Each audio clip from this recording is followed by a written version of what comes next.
We have the breakup of Yugoslavia, a conflict primarily taking place in the 1990s.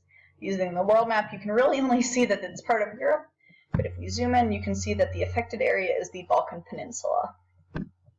The breakup of Yugoslavia occurred as different countries seceded, beginning with Slovenia. Others are listed below. The United Nations helped control the chaos in the Balkans by providing aid, coordinating ceasefires, and trying war criminals, while Jose Tito, upper right, tried to unite Yugoslavia and give each republic more equal division of powers. His death ushered in an era where abusive leaders such as Milosevic could lead government cleansings on minority groups. This type of conflict is considered multinational in that there are ideological differences between people in one state, often among ethnic and religious lines, and it only became more polarized after the collapse of communism in areas around them. Riding a wave of extreme nationalism, Serbs turned their back on the idea of an ethnically mixed Yugoslav state and wanted a greater Serbia, which would cover as much area as possible. They hoped for ethnic independence and control over minority groups. Serbs were not the only people who felt this way. Many groups were worried that others would gain power over them. With a little bit of backstory here, Yugoslavia was first created as a kingdom after World War I, disbanded in World War II, and was recreated as a socialist state in post-World War II era. A constitution was formed that established 6 constitutional republics and 2 autonomous provinces in the Yugoslav Federation. You can see all the 8 flags up in the picture on the right. And a federation is basically a group of states with a centralized government, but they're independent in their internal affairs. This loose government is what may have caused conflict to ensue, and by January 1992, the republic ceased to exist. Reasons vary for how the conflict actually began, but it's largely attributed to cultural and religious divides between ethnic groups, the collapse of communism in countries around Yugoslavia, unification of Germany, and even the collapse of the Soviet Union. All these factors are centrifugal forces forcing people to stay apart and into turmoil. In the picture on the right, you can actually see Yugoslavia was facing huge inflation, their money was worthless, and their economy was going down the drain. The breakup caused a series of conflicts, together termed the Yugoslav Wars.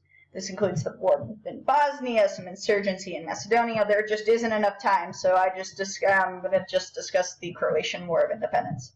A majority of Croats wanted to become a sovereign state, while Serbs wanted Croatia to remain in Yugoslavia so they could have the land. Fighting occurred until 1995, and Croatia began a much more aggressive combat strategy, launching offensive programs that ended the war. Croats now had their independence and preservation of their borders.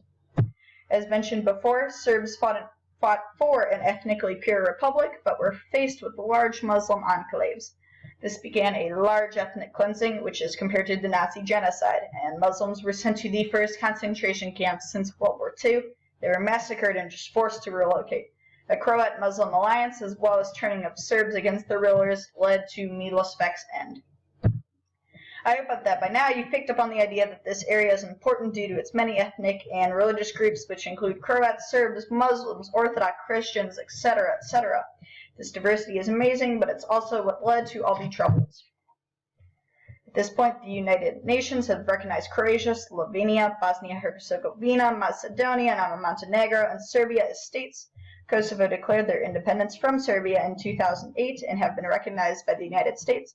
Most European countries, the only exceptions are Russia and Serbia. Croatia was even inducted into the European Union in 2013. Diplomatic tensions have been a major stumbling block, but currently Bosnia and Serbia hope to enter the European Union. In order for this to occur, Serbia has to recognize Kosovo, which would resolve some problems. Politically, the group hopes that all the Yugoslav republics will attain EU membership within the next decade if they set aside their differences and recognize Kosovo. Culturally, they will remain separate since the newer countries were created in order to be more ethnically homogeneous.